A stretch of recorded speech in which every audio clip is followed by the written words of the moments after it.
विज्ञप्त PCS पर आप सभी लोगों का स्वागत है। यूपी पीसीएस तथा आरओ के लिए हम लोग वर्ल्ड मैपिंग पढ़ रहे थे। वर्ल्ड मैपिंग में हम लोग क्या पढ़ रहे थे? यूरोप पढ़ रहे थे।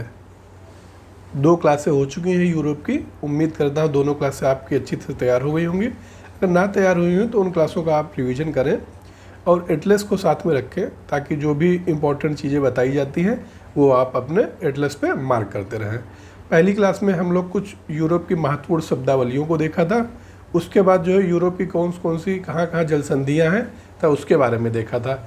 उस दूसरी क्लास में हम लोग यूरोप की नदियों के बारे में जाना था और उस पर कौन से देश अवस्थित है, कौन से देश की कौन सी राजधानी अवस्थित है उसके बारे में जाना था और महत्वपूर्ण जो क्षेत्र है उसके बारे में जाना था।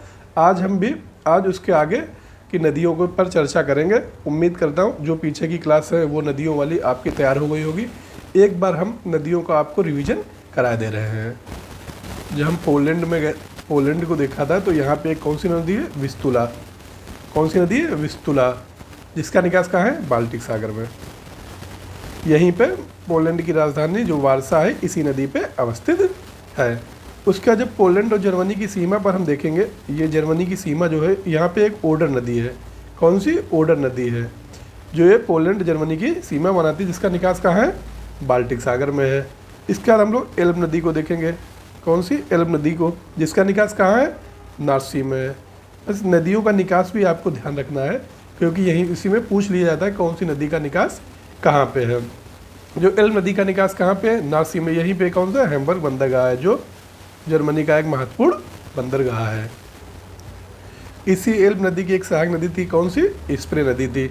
इसके बाद जो हम लोग देखेंगे वेजर नदी है, जिसका निकास कहाँ है? नॉर्थ सी में है। कहाँ है? नॉर्थ सी में। फिर इसके बाद जब वेजर नदी के बाद जब हम लोग आगे बढ़ेंगे तो एक राइन नदी है, बहुत ही इम्पोर्टेंट नदी है, बहुत बार यहाँ से क्वेश्चन पूछे जाते हैं। इसी की एक सहायक नदी है, कौन सी? रूर सहायक नदी है। तो राइन नदी का निकास कहाँ है? नॉर्थ सी में है। ये नदी कहाँ से? नीदरलैंड से होते हुए नॉर्थ सी में गिरती है। जो इसकी सहायक नदी रूर, इसी से दामोदर नदी की हम लोग चर्चा किए थे कि दामोदर नदी जो भारत में है रूर नदी की तरह है क्योंकि ये भी कोयला भंडार के लिए फेमस है और दामोदर नदी भी कोयला भंडार के लिए फेमस है। इसके बाद जैसे ही मैं बेल्जियम में चलेंगे तो यहाँ पे कौन सी नदी थी? स्केल्डर नदी। कौन सी? स्केल्डर नदी, जिसका निकास कहाँ है? नॉर्थ सी में है। यहीं पे हम लोग एक एंटवर्प बंदरगाह देखा था जो कहाँ के लिए फेमस था? विश्व में हीरा काटने तथा पॉलिश करने के लिए फेमस था। स्केंडल नदी हमने आपको इसीलिए पढ़ाई थी क्योंकि यहाँ पे जो एंटवर्प बंदरगाह है ये बहुत इंपॉर्टेंट है। ये क्वेश्चन 1-2 बार पूछा जा चुका है। उसके बाद हम लोग सीन नदी को देखा था। इसका निकास कहाँ है? इंग्लिश चैनल में है। सीन नदी पे ही फ्रांस की राजधानी पेरिस अवस्थित है, जिसे सौंदर्य सिटी के नाम से जाना जाता है। तो आपको याद रखना कि जो पेरिस है इसको सौंदर्य सिटी के नाम से जाना जाता है। उसके बाद देखते हैं फ्रांस में ये कौन सी नदी है? ये लोरी नदी है। दूसरा कौन सी है? गरी नदी है। दोनों ये फ्रांस की इंपॉर्टेंट नदी है। इसका निकास कहाँ है? बिस्के की खाड़ी में है। निकास आपको याद रखना है क्योंकि ये पूछ ली जाती हैं चीज़ें कि किसका निकास कहाँ पे है। तो लोरी और गोरोनी नदी का विकास कहाँ पे है? बिस्के की खाड़ी में है। इसके बाद जब हम पुर्तगाल पहुँचेंगे तो यहाँ पे 2 बहुत ही महत्वपूर्ण नदियाँ हैं। कौन सी? एक तो डैरो नदी है, दूसरा ये टोंगिस नदी है। डैरो नदी पे ये पोर्टो बंदरगाह है। ये कहाँ के लिए हमने बताया था? पोर्ट वाइन के लिए फेमस है। और टोंगिस नदी पर पुर्तगाल की राजधानी लिस्बन अवस्थित है। ये दोनों नदी कहाँ पे निकलती है? ये जो है अटलांटिक सागर से में गिरती है। तो दोनों नदियाँ आप याद रखनी है। कौन सी? डैरो टोंगिस नदियों का निकास कहाँ है? अटलांटिक सागर में है। डैरो नदी पे पोर्टो बंदरगाह है जो पोर्ट वाइन के लिए फेमस है। टोंगिस नदी पर पुर्तगाल की राजधानी लिस्बन अवस्थित है। इसके बाद हम लोगों ने देखी थी कौन सी? ग्वादर क्यूबर नदी। कौन सी नदी थी? ये थी ग्वादर क्यूबर नदी, जिसका निकास कहाँ है? कैडीज की खाड़ी में। ये है कैडीज की खाड़ी। तो ग्वादर क्यूबर नदी कहाँ की नदी है? ये स्पेन की एक महत्वपूर्ण नदी है जिसका निकास कैडीज की खाड़ी में है। इस नदी के किनारे यहीं पे जो है कैडीज बंदरगाह अवस्थित है जो कार्क के निर्यात के लिए फेमस है। तो आपको कैडीज बंदरगाह पूछ लिया जा सकता है किस नदी पर है क्योंकि इंपॉर्टेंट है। तो आपको किस नदी पर है? ग्वादर क्यूबर नदी पर है। कहाँ है? स्पेन में है। तो ये कहाँ के लिए फेमस है? कार्क के निर्यात के लिए। यहीं पे सिवली है, एक स्थान है सिबली। तो सिबली जो है यूरोप का सबसे गर्म स्थान है। सिबली का है इस यूरोप का सबसे गर्म स्थान है। इसके बाद हम लोग यही जिब्राल्टर जंक्शन क्रॉस करें तो मेडिटेरियन सी में आ जाएंगे। तो हम लोग यहीं पे अपनी क्लास एंड किए थे उस दिन कि ग्वादर नदी पढ़ने के बाद। अब हम लोग जो है एब्रो नदी के बारे में जानेंगे। ये एब्रो नदी ये बिस्के की खाड़ी है, यहीं पे जो कैंटरबरियन पर्वतमाला है। कौन सी? कैंटरबरियन पर्वतमाला से निकलती है ये एब्रो नदी। गिरती कहाँ है? वैलेंसिया की खाड़ी में। मैं जब आपको पहली क्लास पढ़ा रहा था तो मैंने वैलेंसिया की चर्चा की थी। तो ये कौन सी? वैलेंसिया की खाड़ी है। ठीक है, ये जारागोजा है स्पेन का क्षेत्र, वहाँ से होते हुए वैलेंसिया की खाड़ी में गिरती है। यह स्पेन की एकमात्र ऐसी नदी है जिसका निकास कहाँ है? मेडिटेरियन सी में। स्पेन जो एब्रो नदी है ना, इसका ये मात्र एक ऐसी नदी है जिसका निकास जो है मेडिटेरियन सी में है, जो स्पेन की नदियों में। तो आपको ये याद रखना है, यहाँ से पूछ लिया जाएगा एब्रो नदी का निकास बिस्के की खाड़ी में है, तो आपका स्टेटमेंट बिल्कुल गलत हो जाएगा। तो आपको ये याद रखना कि एब्रो नदी का निकास कहाँ है? भूमध्य सागर में है और वैलेंसिया की खाड़ी में ये नदी गिरती है। इसके बाद हम लोग फ्रांस की एक महत्वपूर्ण नदी है। कौन सी? रोन नदी। जो रोन नदी है ना, ये स्विट्जरलैंड है ना, यहीं पे जो आल्प्स पर्वत था, आल्पर पर्वत से निकलती है रोन नदी। आल्प्स पर्वत से निकलती है, जेनेवा झील से होते हुए ये जो है भूमध्य सागर में गिरती है। कहाँ गिरती है? भूमध्य सागर में। कौन सी नदी है? रोन नदी। जो जेनेवा झील है ये स्विट्जरलैंड और फ्रांस की सीमा पर है। कहाँ पे? स्विट्जरलैंड और फ्रांस की सीमा पर है, और ये स्वच्छ पानी की झील है। पूछ लिया जा सकता है कि जेनेवा झील कहाँ पे है, तो आपको ये याद रखना है कि स्विट्जरलैंड और फ्रांस की सीमा पर है। यहीं पर हम लोग लॉयंस देखेंगे। कौन सा शहर है ये? लॉयंस। ये जो है सिल्क सिटी के नाम से जाना जाता है। तो आपको याद रखना है, जो लॉयंस है ना, ये सिल्क सिटी के नाम से जाना जाता है। इसे फ्रांस का सिल्क सिटी कहते हैं।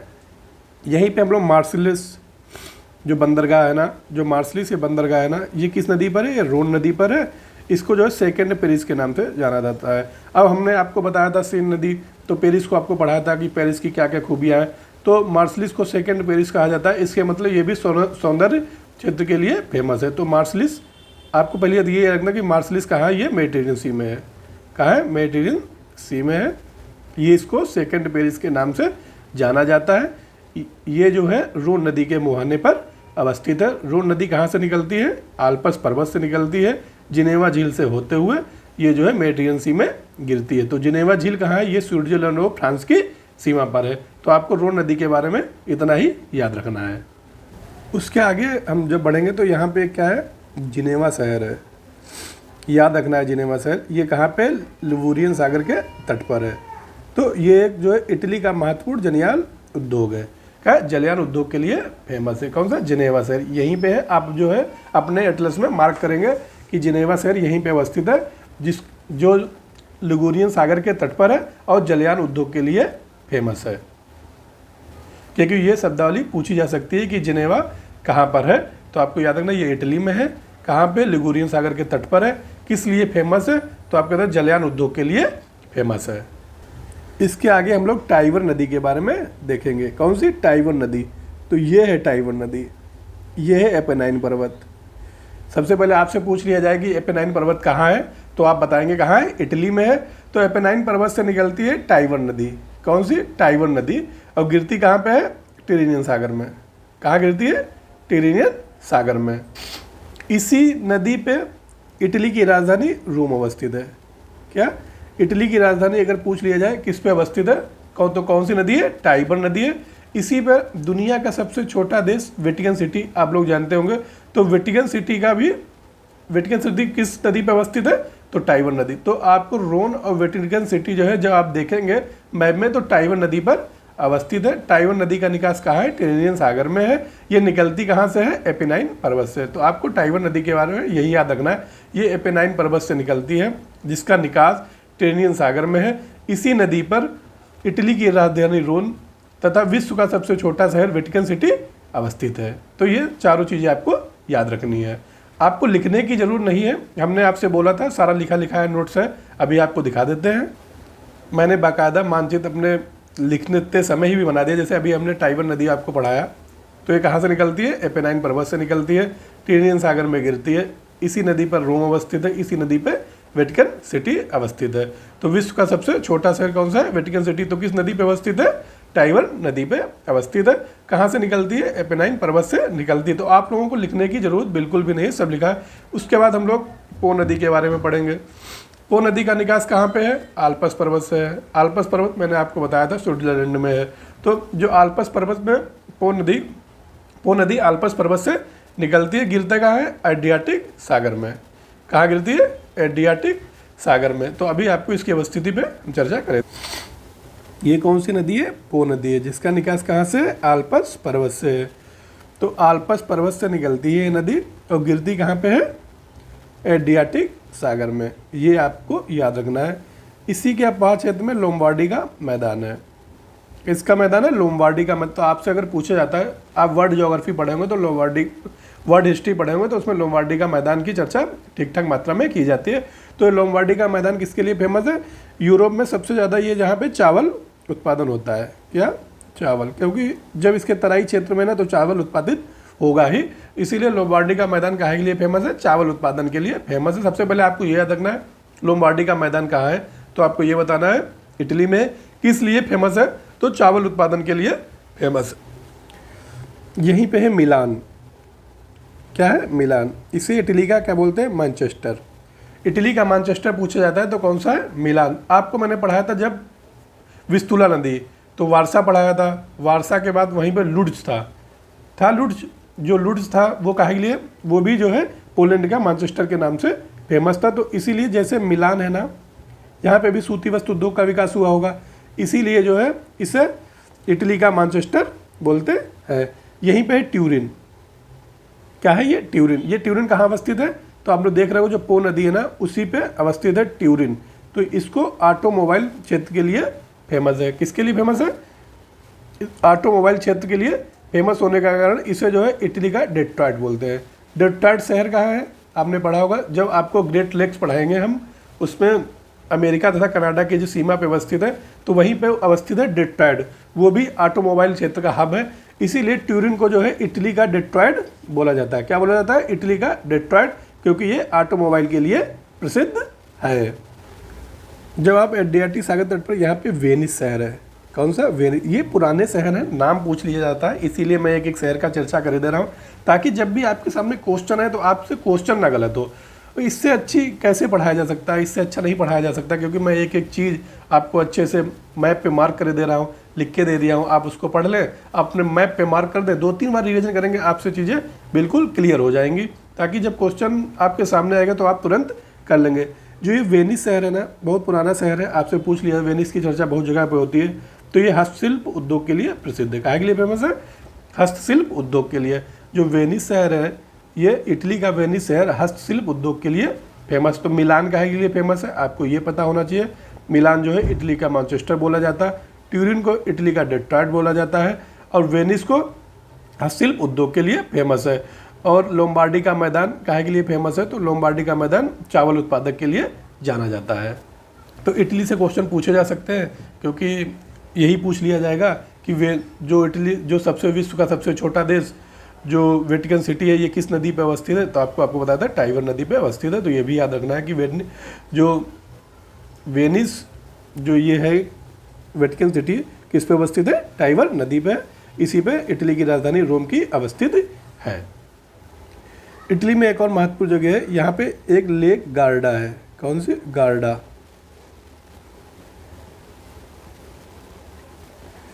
लेक गार्डा बहुत ज़्यादा अभी चर्चा में है, इसलिए क्योंकि ये जो है बहुत तेज़ी से ये झील सूख रही है। तो आपको लेक गार्डा नाम याद रखना है। कहाँ पे है? इटली में। कभी कभी मिलान करने को दे सकता है कि लेक गार्डा कहाँ है, तो आपको याद रखना इटली में है। ये इसलिए चर्चा में है क्योंकि ये झील बहुत तेज़ी से सूख रही है। इसके बाद हम लोग डॉन नदी के बारे में पढ़ेंगे। बहुत ही इंपॉर्टेंट नदियाँ हैं। डॉन नदी जो है ये कहाँ है? रूस की एक महत्वपूर्ण नदी है। इसकी महत्वपूर्ण नदी है, जो रूस है ना, रूस की महत्वपूर्ण नदी है डॉन नदी है, जिसका निकास कहाँ पे? आप देख रहे होंगे, इसका निकास कहाँ पे? एजियो सागर में है। डायरेक्ट पूछ लिया जाएगा कि डॉन नदी का निकास कहाँ पे है, तो आपको 3-4 ऑप्शन दे देगा, कैस्पियन सागर में, ब्लैक सी में, एजेव सागर में। तो आपको याद रखना है कि डॉन नदी का निकास कहाँ पे, एजेव सागर में। इसकी एक महत्वपूर्ण सहायक नदी कौन सी, डोन्स, कौन सी, डोन्स, DONTS, डोन्स जो इसकी एक महत्वपूर्ण सहायक नदी है, जो यूक्रेन में कोयला भंडार की दृष्टि से सर्वाधिक महत्वपूर्ण है। तो ये नदी जो है, इस नदी के क्षेत्र में जो है कोयला सबसे ज़्यादा होता है। मैंने आपको पढ़ाया था रूर नदी, कहाँ थी, जर्मनी में। जब हम जर्मनी में पढ़ाया था आपको रूर नदी ना, रूर नदी की तरह बिल्कुल जो है डोन्स नदी है, जो कोयला भंडार की दृष्टि से बहुत ज़्यादा फेमस है। यहीं पर क्रोकोय राय है ना, क्रोकोय राय, जो लौह इस्पात, इसी कारण जो है यहाँ पे लौह इस्पात उद्योग का ज़्यादा विकास हुआ है। तो जहाँ पे कोयला पाया जाता है वहाँ पे आपको ही पता है कि लौह इस्पात उद्योग का विकास होता है। ऐसे ही जो डोन्स नदी है ना, डोन्स नदी कोयला भंडार की दृष्टि से बहुत ही सरसभ्य नदी है, इसीलिए ये जो यूक्रेन का क्रोए क्षेत्र है ना, यहाँ पे लौह इस्पात उद्योग का विकास हुआ है। तो आप डॉन नदी कहाँ पे है, सबसे पहले आप ये याद रखें, ये रूस की सबसे महत्वपूर्ण नदी है। इसका निकास कहाँ पे है, एजेव सागर में है। इसकी एक सहायक नदी डोन्स नदी है, जो कोयला भंडार की दृष्टि से बहुत ही महत्वपूर्ण है। और यहीं पे एक जो यूक्रेन में एक क्षेत्र है क्रोय राज, तो ये काहे के लिए फेमस है, ये जो है लौह इस्पात उद्योग के लिए फेमस है। तो डॉन नदी के बारे में हमें इतना ही याद रखना है। इसके बाद हम लोग नीपर नदी को देखेंगे। नीपर नदी कहाँ पे है, ये यूक्रेन की एक महत्वपूर्ण नदी है। ये नदी है नीपर नदी, जिसका निकास कहाँ है, ब्लैक सी में है। तो आपको डॉन नदी का निकास कहाँ था, एजेव सागर में था। नीपर नदी का निकास कहाँ है, ब्लैक सी में। तो आपको याद रखना है कि अगर पूछ लिया जाए नीपर नदी का निकास कहाँ पे है, तो आपको बताना ब्लैक सी में है। ये कहाँ की नदी है, तो ये यूक्रेन की एक महत्वपूर्ण नदी। इसी नदी पर यूक्रेन की राजधानी कीव अवस्थित है। यूक्रेन की राजधानी कीव है, कहाँ अवस्थित है, तो आपको पता होना चाहिए नीपर नदी पर अवस्थित है। भाई यूक्रेन इस समय बहुत इंपॉर्टेंट है, क्योंकि चर्चा में रूस यूक्रेन युद्ध हो रहा है, तो इसीलिए यूक्रेन की एक एक चीज़ आपको पता होनी चाहिए। तो नीपर नदी कहाँ है, पहले आपको ये पता होना चाहिए कहाँ पे है, यूक्रेन में है। जिसका निकास कहाँ पे है, ब्लैक सी में है। यूक्रेन की राजधानी किस नदी पे अवस्थित है, तो आपको बताना है नीपर नदी पे अवस्थित है। यूक्रेन की राजधानी का क्या नाम है, तो आपको बताना है कीव।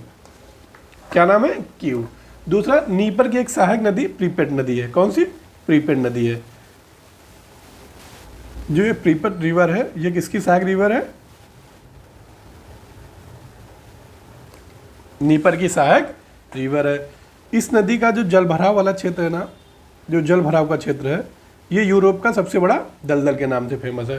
तो अगर आपसे पूछ लिया जाए यूरोप का सबसे बड़ा दलदल कहाँ पे है, तो आपको बताना है यूक्रेन में है। कहाँ है, यूक्रेन में है।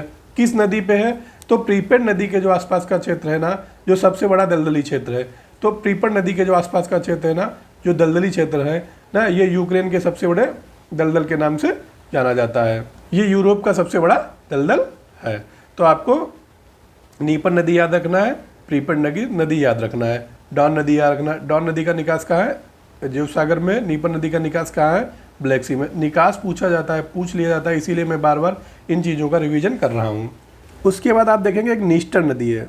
कौन सी, नीस्टर नदी, जो मोल्डोवा से होते हुए, मोल्डोवा यूक्रेन से होते हुए ब्लैक सी में गिरती है। तो कौन सी ये नदी है, नीस्टर नदी है, जो मोल्डोवा से होते हुए मोल्डोवा यूक्रेन से होते हुए ब्लैक सी में गिरती है। तो नीस्टर नदी आपको याद रखना। ये मिलान करने पर पूछ लिया जाता है कौन सी नदी कहाँ पे है, कौन सी नदी कहाँ पे गिरती है। तो आपको डॉन नदी हमने इधर पढ़ा दी, दूसरा नीपर नदी पढ़ा दी, तीसरा नीस्टर नदी पढ़ा दी, जो कहाँ गिरती है, ब्लैक सी में गिरती है। अब हम लोग यूरोप की सबसे एक महत्वपूर्ण नदी है, कौन सी नदी है, डेन्यूब नदी। कौन सी, डेन्यूब नदी। तो इसके बारे में चर्चा करेंगे, बहुत ही महत्वपूर्ण नदी है। इसको आप ध्यान से देखिएगा और ध्यान से पढ़िएगा, क्योंकि यहाँ से क्वेश्चन पूछ लिए जाते हैं। यह नदी जो है, जो जर्मनी का ब्लैक फॉरेस्ट पर्वत था, यहाँ से निकलती है। तो डेन्यूब नदी कहाँ से निकलती है, तो आपको पता होना चाहिए, जर्मनी से निकलती है। कौन से पर्वत से निकलती है, ब्लैक फॉरेस्ट से निकलती है। जब आगे बढ़ेंगे, इस नदी के तट पर जो है ऑस्ट्रिया की राजधानी वियना अवस्थित है। तो ऑस्ट्रिया की राजधानी वियना अगर आपसे पूछ लिया जाता है किस नदी पे अवस्थित है, तो आपको पता होना चाहिए कौन सी नदी है, डेन्यूब नदी। उसके बाद जब ये आगे बढ़ती है, तो ये हंगरी में, स्लोवाकिया से होते हुए ये हंगरी में जाती है। तो यहीं पे हंगरी की राजधानी बुडापेस्ट अवस्थित है। तो आपसे अगर पूछ लिया जाए कि हंगरी की राजधानी जो बुडापेस्ट है किस नदी पे अवस्थित है, तो आपको बताना है कौन सी नदी है, डेन्यूब नदी है। तो ये बुडापेस्ट को जो है विश्व के जुड़वा शहर के नाम से जाना जाता है। तो आपको अगर विश्व के जुड़वा शहर के नाम से अगर पूछता है तो बुडापेस्ट देता है, तो आपको बुडापेस्ट याद रखना है। बुडापेस्ट किस नदी पे के किनारे अवस्थित है, तो आपको पता होना चाहिए कौन सी, डेन्यूब नदी के किनारे अवस्थित है ये नदी। उसके आगे रोमानिया, बुल्गारिया आज से होते हुए कहाँ गिरती है, यह ब्लैक सी। तो रोमानिया, बुल्गारिया आज देशों से होते हुए ये ब्लैक सी में गिरती है। डेन्यूब नदी ये एक विश्व की ऐसी नदी है जो सबसे अधिक देशों से होते हुए गुजरती है। तो डेन्यूब नदी आपसे अगर पूछ लिया जाता है तो डेन्यूब नदी कहाँ से निकलती है, तो सबसे पहले आपको याद रखना है यह नदी जो है जर्मनी के ब्लैक फॉरेस्ट से निकलती है। तो फिर उसके बाद ये ऑस्ट्रिया जाती है, उसी पे वियना अवस्थित है। फिर उसके बाद ये हंगरी जाती है, उसी पे हंगरी की राजधानी बुडापेस्ट अवस्थित है। फिर ऐसे ये रोमानिया, बुल्गारिया आज देशों से होते हुए कहाँ गिरती है, ब्लैक सी में गिरती है। यह नदी विश्व की सबसे अधिक देशों से गुजरने वाली नदी है। डेन्यूब नदी जो है ये विश्व की यूरोप की दूसरी सबसे बड़ी नदी है। कौन सी, अगर आपसे पूछा जाए तो डेन्यूब नदी यूरोप की दूसरी सबसे बड़ी नदी है। इस नदी का क्षेत्र जो है ये समशीतोष्ण क्षेत्र होने के कारण इसे ग्रीन नदी के नाम से जाना जाता है। तो अगर आपसे पूछा जाता है कि ग्रीन नदी कौन सी है, आपको डेन्यूब दे देता है, डान दे देता है, नीपर दे देता है, निस्टर दे देता है, तो आपको बताना है डेन्यूब नदी को ग्रीन नदी के नाम से जाना जाता है। इसके बाद हम लोग वोल्गा नदी को देखेंगे। कौन सी नदी है, ये वोल्गा रिवर है। ये यूरोप की सबसे लंबी नदी है। अगर आपसे पूछ लिया जाता है कि यूरोप की सबसे लंबी नदी कौन सी है, तो आपको बताना है वोल्गा नदी है। ये रूस के ट्रांस वोल्गा मैदान से होते हैं कैस्पियन सागर में गिरती है। जो रूस वाला क्षेत्र है ये ट्रांस वोल्गा मैदान से होते हुए ये कैस्पियन सागर में गिरती है। तो वोल्गा नदी क्या है, ये यूरोप की सबसे लंबी नदी है। जो ये नदी है ना, इसका तटीय क्षेत्र जो है तेल भंडारण तथा उत्पादन की दृष्टि से रूस का सबसे महत्वपूर्ण क्षेत्र है। जो इसका तटीय क्षेत्र है ना, तेल भंडारण और उत्पादन की दृष्टि से रूस का सबसे महत्वपूर्ण क्षेत्र है। ये वोल्गा नदी का निकास कहाँ पे है, कैस्पियन सागर में। याद रखना, पूछ लिया जाता है कि वोल्गा नदी का निकास कहाँ पे है, कैस्पियन सागर में है। तो इस नदी का जो तटीय क्षेत्र है ना, ये जो है तेल उत्पादन तथा भंडारण की दृष्टि से महत्वपूर्ण क्षेत्र है। जो वोल्गा नदी के द्वारा जो इसका डेल्टाई मैदान है ना, डेल्टा मैदान यूरोप का सबसे नीचा स्थान है। जो वोल्गा नदी का डेल्टाई क्षेत्र है ना, ये यूरोप का सबसे नीचे स्थान के नाम से जाना जाता है। अगर आपसे पूछ लिया जाता है कि यूरोप के सबसे नीचा स्थान कौन सी नदी पे है, तो आपको बताना है वोल्गा नदी पे है। अभी हम लोग कुछ दिन पहले आपको प्रीपट दलदल के बारे में बताया था। तो जो यूरोप का सबसे बड़ा दलदल है, इसी हिसाब से जो वोल्गा नदी है ना, ये कैस्पियन सागर में गिरती है। इस नदी का तटीय क्षेत्र जो है वो खनिज तेल उत्पादन तथा भंडारण की दृष्टि से बहुत ही प्रसिद्ध है। और इस नदी का जो दलदल क्षेत्र है ना, जो डेल्टाई क्षेत्र है ना, तो यूरोप का सबसे नीचे स्थान के नाम से जाना जाता है। तो वोल्गा नदी के बारे में आपको इतना ही याद रखना। दूसरी एक नदी है यूराल नदी। कौन सी, यूराल नदी। तो ये यूराल पर्वत से निकलती है। यूराल पर्वत एशिया तथा यूरोप का विभाजक है। तो आपको ये याद रखना है, यूराल पर्वत जो है एशिया और यूरोप का विभाजक है। और जो यूराल नदी है ना, ये भी एशिया और यूरोप की बाउंड्री बनाती है। तो यूराल नदी का निकास कहाँ पे है, कैस्पियन सागर में। तो वोल्गा और यूराल नदियाँ, दोनों नदियाँ कहाँ गिरती है, कैस्पियन सागर में गिरती। बहुत ही इंपॉर्टेंट दोनों नदियाँ हैं, दोनों नदियाँ पूछ ली जाती हैं। तो यूरोप और एशिया महाद्वीप की प्राकृतिक सीमा का विभाजन करती है कौन सी, यूराल नदी और यूराल पर्वत दोनों। यूराल पर्वत से निकलती है। यूराल नदी गिरती कहाँ पे, कैस्पियन सागर में गिरती है। और ये जो है एशिया और यूरोप की प्राकृतिक सीमा बनाती है। तो वोल्गा और यूराल दोनों आपको ये नदियाँ याद रखनी है। अब ये यूरोपीय रूस है, आप देख रहे होंगे। यहीं पे ये जो कौन सा है, कोला प्रायद्वीप। तो आपको ये याद रखना है, कोला प्रायद्वीप किससे, ये फिनलैंड है ना, फिनलैंड से लगा हुआ। देखो ये फिनलैंड और नॉर्वे दोनों से लगा हुआ कौन सा है, कोला प्रायद्वीप। इस पर एक ये मरमास्क जो है बंदरगाह अवस्थित है। ये बहुत ही इंपॉर्टेंट बंदरगाह है। आपसे पूछ लिया जाता है कि मरमास्क बंदरगाह कहाँ है, तो आपको याद रखना है कोला प्रायद्वीप पे है, रसिया में है। ये ऊपर ये जो है वर्ष भर खुला रहता है। इसके ऊपर ये आर्कटिक महासागर है ना, ये वाला क्षेत्र पूरा मैप नहीं तो आपको और स्पष्ट दिखता। आप जो अपने मैप एटलस में देखेंगे तो आपको वहाँ पे बिल्कुल स्पष्ट दिखेगा। तो जो कोला प्रायद्वीप है, यहीं पे मरमास्क बंदरगाह है जो ये वर्ष भर खुला रहता है। आपको बस यहीं से पूछ लिया जाएगा कि मरमास्क बंदरगाह वर्ष भर खुला रहता है कि नहीं, तो आपको यह बताना है कि मरमास्क बंदरगाह जो है वर्ष भर खुला रहता है। यहीं पे नदियाँ हैं साइबेरियाई रूस की, जो ओनेगा है, डवीना है, मेजेन है, पिचोरा है। आप अपने मैप में इसको देखते रहें, आपको दिखेंगी सारी नदियाँ। ओनेगा है, डवीना है, मेजेन है और पिचोरा है। इन नदियों का निकास कहाँ पे है? ये आर्कटिक सागर में है। ये जो है साइबेरियन रूस की महत्वपूर्ण नदियाँ, जो यूरोपीय रूस है ना, इसकी महत्वपूर्ण नदियाँ हैं। आपसे पूछ लिया जा सकता है कि ओनेगा, डवीना, मेजेन, पिचोरा आदि नदियों का निकास कहाँ पे है, तो आपको बताना है आर्कटिक सागर में, जो यूरोपीय रूस की महत्वपूर्ण नदियाँ हैं। तो आप ये सब आपको अपने मैप में दिखेंगी। जब भी पढ़ें तो मैप को जरूर रखें, बिना मैप आपको चीज़ें याद नहीं होंगी।